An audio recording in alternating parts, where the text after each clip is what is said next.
नमस्कार दर्शकों, स्वागत है आपका इस विशेष रिपोर्ट में। और इन दिनों आपने देखा होगा कि कांग्रेस की लिस्ट के ऊपर काफी गहमा गहमी रहती है। आज इस रिपोर्ट में, इस खास विश्लेषण में मैं बात करूंगा द्रंग और सदर सीट की कि यहां से क्या वाकई कौल सिंह ठाकुर का टिकट जो है होल्ड पे रखा गया है, और अगर होल्ड पे रखा गया है तो उसके क्या कारण हो सकते हैं। इन सब चीज़ों पे मैं बातचीत करूंगा। आपको मैं बता दूं, जो ताज़ा खबर हमारे पास पहुंच रही है वो ये है कि जो स्क्रीनिंग कमेटी की मीटिंग 2 तारीख को मतलब आज होनी थी, वो अब नहीं होगी, वो 7 तारीख को होगी।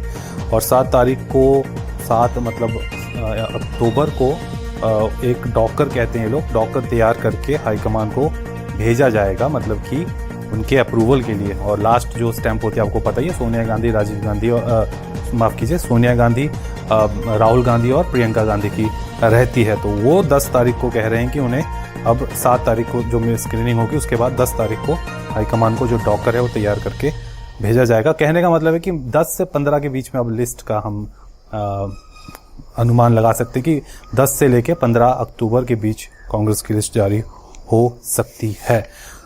तो इस तरीके की बातें आखिर क्यों आ रही हैं मीडिया में कि कौल सिंह ठाकुर का टिकट कट रहा है। इतने कद्दावर नेता हैं कांग्रेस के, लेकिन बार बार ऐसी खबरें आ रही हैं। अब देखिए, इसके काफ़ी सारे इसके पीछे के मैं बताऊं पॉइंट्स हैं जो लोग कह रहे हैं और जो फैक्ट्स भी हैं। तो मैं सबसे पहले उदयपुर चिंतन शिविर की मैं बात करना चाहूँगा। देखिए, इस वक्त कांग्रेस उदयपुर चिंतन शिविर को बहुत ही सीरियसली अपनाने के मूड में, वहाँ जो उन्होंने एक ड्राफ्ट तैयार किया था, वहाँ जो उन्होंने शपथ खाई थी, आप मेरे बगल में देख रहे होंगे, तो उसे बहुत ही सीरियसली इम्प्लीमेंट करने के मूड में, खास कर राहुल गांधी ने अभी फिलहाल एक स्टेटमेंट दिया था, पहले आप वो सुन लीजिए। जो व्हाट वी हैव डिसाइडेड, जो हमने उदयपुर में डिसाइड किया, वो कांग्रेस पार्टी का एक कमिटमेंट है, तो I expect that commitment will be maintained. तो सुना आपने, राहुल गांधी ने कहा कि हम बहुत ही सीरियस हैं। उदयपुर चिंतन शिविर में जो जो बातें कही गई थी, जो जो बातें सामने आई थी, उन्हें हमें इम्प्लीमेंट करना चाहिए। अब देखिए क्या था, 15 मई 2022 के दिन उदयपुर में चिंतन शिविर हुआ था कांग्रेस का कि भैया हम इतना हार क्यों रहे हैं। हार के कारणों पे चर्चा करने के लिए कांग्रेस के दिग्गज नेता राजस्थान के उदयपुर में इकट्ठे हुए थे 15 मई 2022 के दिन। अब इसमें इन्होंने एक लास्ट में एक ड्राफ्ट तैयार किया था, जिसे कहा था कि इसके ऊपर हम इम्प्लीमेंट करेंगे भैया, ये हमारा एक सिस्टम रहेगा चलने का अब आने वाले कुछ सालों तक। इसमें एक पहला था वैचारिक स्थिति, जो पहला पॉइंट है, दूसरा है सामाजिक न्याय, तीसरा था संगठनात्मक सुधार। अब ये जो संगठनात्मक सुधार है, ये पॉइंट बहुत ही इंपॉर्टेंट है यहाँ पे, क्योंकि इसमें लिखा गया है कि 50% जो सीट्स हैं, कभी भी अगर कहीं भी इलेक्शन होंगे तो 50% सीट्स आप यूथ को देंगे, यानी कि युवा शक्ति को बढ़ाने के लिए कांग्रेस में ये जोड़ा गया। साथ ही इसमें एक और महत्वपूर्ण बात थी, एक पद और एक पर्सन, मतलब एक व्यक्ति एक पद। इस वाले लाइन के चक्कर में तो आपको पता है पूरा का पूरा राजस्थान में इतना बड़ा बवाल हो गया, क्योंकि गहलोत साहब जो थे वो कह रहे थे कि हमें भैया जो राष्ट्रीय अध्यक्ष भी बना दीजिए कांग्रेस का, लेकिन मैं साथ ही साथ मुख्यमंत्री का जो पोजीशन है राजस्थान की वो नहीं छोड़ना चाहूंगा। तो उनके पास 2 पद हो जाने थे। इस कारण से ये मतलब मैं आपको ये कहना चाहता हूँ कि उदयपुर चिंतन शिविर को लेकर कांग्रेस कितना सीरियस है कि इतना बड़ा बवाल उन्होंने होने दिया। वो इतने सीरियस हैं इस उदयपुर चिंतन शिविर के क्लॉजेस को लेकर। और दूसरा इसमें क्लॉज है, एक परिवार एक टिकट। तीसरा नंबर जो क्लॉज है उसी का एक पार्ट है कि एक परिवार से एक कोई टिकट मिलेगा। पिछली बार देखिए सदर से चंपा ठाकुर खड़ी थी, जो कौल सिंह ठाकुर की सुपुत्री हैं, और खुद सदर से द्रंग से कौल सिंह ठाकुर मैदान में थे। तो देखिए, अगर एक परिवार एक टिकट के सिद्धांत में अगर कांग्रेस आगे बढ़ती है तो ये तो पक्का है कि या तो कौल सिंह ठाकुर जी को टिकट मिलेगा या चंपा ठाकुर को टिकट मिलेगा। तो यहां मैं अब आपको 2 और महत्वपूर्ण और एक इंटरेस्टिंग फैक्ट्स बताऊंगा। देखिए, जो ये बातें चल रही हैं कि क्यों कौल सिंह ठाकुर का टिकट जो है होल्ड पे रखा गया है, इन बातों के पीछे 2 तर्क और दिए जा रहे हैं। वो दोनों तर्क हैं कि उनके जो रिश्ते हैं गांधी फैमिली के साथ और उनके जो रिश्ते हैं वीरभद्र फैमिली के साथ। अगर वीरभद्र फैमिली के साथ रिश्तों की बात की जाए तो मैं आपको बताऊं, 2009 में लोकसभा के इलेक्शन हुए थे, जब कांग्रेस की सरकार बनी थी दिल्ली में UPA 2 की। उस वक्त मंडी पार्लियामेंट्री से वीरभद्र सिंह ने चुनाव लड़ा था और वो जीते थे और बाद में मंत्री भी बने थे। लेकिन तब तक वो रोहड़ू के MLA भी थे जब उन्होंने इलेक्शन लड़ा था। उस वक्त लोकसभा का इलेक्शन था, उस वक्त तो रोहड़ू के MLA थे। तो जाहिर सी बात है उन्हें रोहड़ू की सीट खाली करनी पड़ी और वो मेंबर ऑफ पार्लियामेंट बनके दिल्ली चले गए। अब रोहड़ू की सीट खाली हुई तो 6 महीने के अंदर इलेक्शन भी होना था, बाई इलेक्शन होना था, उपचुनाव होना था। तो उपचुनावों में अब क्योंकि गढ़ जो था वो वीरभद्र सिंह का था, तो सभी को लगा था कि प्रतिभा सिंह को तो टिकट मिलेगा। लेकिन हैरानी की बात यह थी कि उस वक्त 2009 के बाई इलेक्शन में प्रतिभा सिंह को रोहड़ू का टिकट नहीं मिला।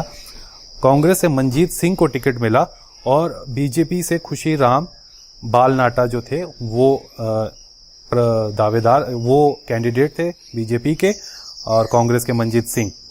तो इस खबर ने भी सबको हैरान कर दिया था कि कैसे वीरभद्र के गढ़ में उन्हीं की धर्मपत्नी को टिकट नहीं दिया गया।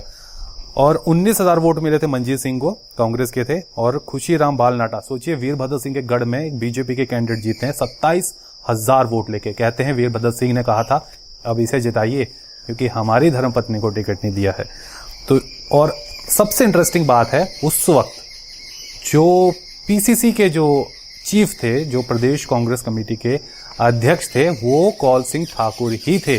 तो उस वक्त ये बहुत बड़ी एक चर्चाओं का एक बाजार गर्म था कि कौल सिंह ठाकुर और वीरभद्र सिंह फैमिली के बीच में अब डिस्प्यूट हो चुका है। उसके बाद भी हमें पता है कि वीरभद्र सिंह वापस आए यहाँ पे राज्य के पॉलिटिक्स में, और उस वक्त सोनिया गांधी के साथ भी उनका एक हल्की सी टफल देखने को मिली थी कि उन्होंने ये कहा था कि अब मुझे बनाइए प्रदेश अध्यक्ष, क्योंकि जो प्रदेश अध्यक्ष होगा उसके मुख्यमंत्री बनने के चांस तो भैया होंगे। तो उसके बाद वो सीएम भी बने थे। तो ये कहानी है वो उस वक्त की, जब 2009 में प्रतिभा सिंह का टिकट कटा था रोहड़ू का, तो उस वक्त चीफ थे कौल सिंह ठाकुर।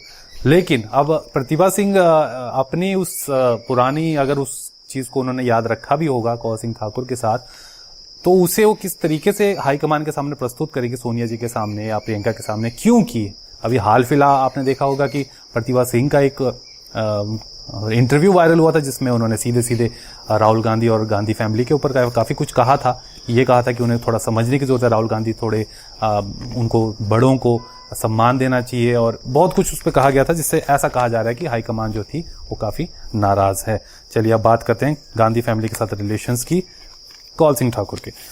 अब देखिए G23 सभी जानते हैं, ग्रुप ऑफ 23 नेताओं का एक ग्रुप था, और इसके एक मेंबर कौल सिंह ठाकुर भी थे। बाकी मैं बता दूं इसमें गुलाम नबी आजाद, आनंद शर्मा, भूपेंद्र सिंह हुड्डा, मनीष तिवारी, शशि थरूर, मिलिंद देवरा, मुकुल वासनिक, राजेंद्र गौर भट्टल, वीरप्पा मोइली, पृथ्वीराज चौहान, कपिल सिब्बल, विवेक, जितिन प्रसाद, रेणुका चौधरी, पीजे कुरियन, राज बब्बर, कुलदीप शर्मा, योगानंद शास्त्री, अखिलेश प्रताप सिंह, अरविंदर सिंह, अजय अरुण सिंह, संदीप दीक्षित और कौल सिंह ठाकुर। तो इन्होंने एक ड्राफ्ट पे, एक लेटर पे साइन किए थे, और उस लेटर में कहा जाता है कि बड़े स्तर पर बदलावों की बात कही गई थी कि कांग्रेस में बड़े स्तर पर बदलाव होने चाहिए, संगठन में बदलाव होने चाहिए, और एक तरीके से उससे माना गया कि वो गांधी फैमिली को चुनौती देने वाला ये ग्रुप बन चुका है। और धीरे धीरे हमने देखा कि आने वाले सालों में इस ग्रुप से जुड़े हुए जितने भी सदस्य थे वो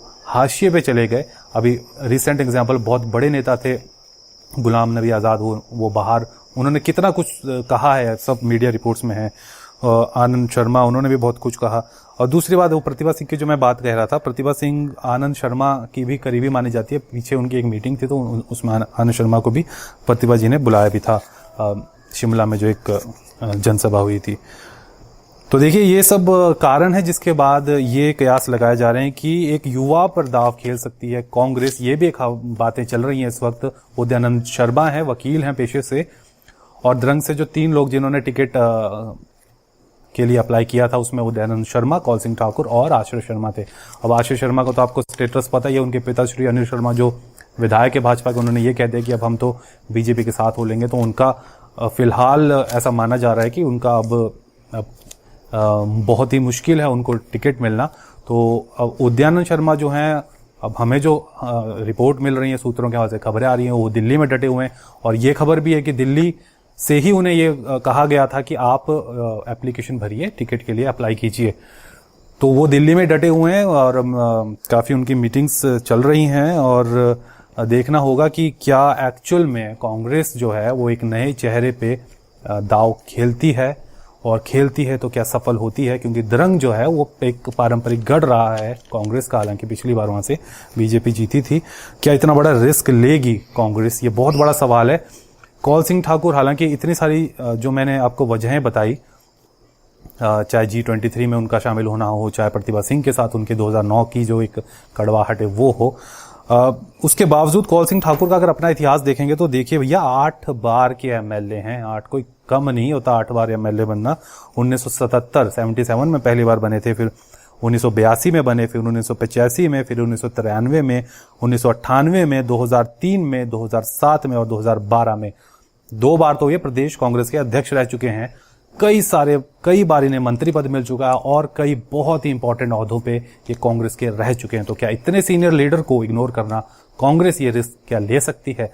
और अगर वो G23 वाली बातें अगर हाईकमान के दिमाग में अगर वो ज्यादा घूम रही होंगी इस वक्त, अगर उन्होंने ये सोचा होगा, क्योंकि पीछे जो G23 के कई नेताओं के बयान आए खुल के गांधी फैमिली के खिलाफ वो बोल रहे हैं, वो सब अगर उनके जहन में रही बातें तो कहीं ना कहीं ये कौल सिंह ठाकुर के ऊपर भारी भी पड़ सकता है।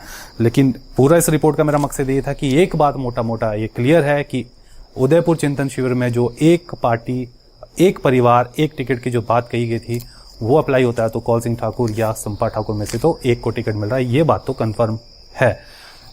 चलिए क्या होता है ये तो भविष्य के गर्भ में छिपा हुआ है और इलेक्शन का टाइम है, हम भी नई नई रिपोर्ट्स आपके लिए लेके आ रहे हैं। ये रिपोर्ट आपको कैसी लगी? ये विश्लेषण था मेरा। मेरी बातों से आप सहमत भी हो सकते हैं और कई लोग हैं जो असहमत भी हो सकते हैं।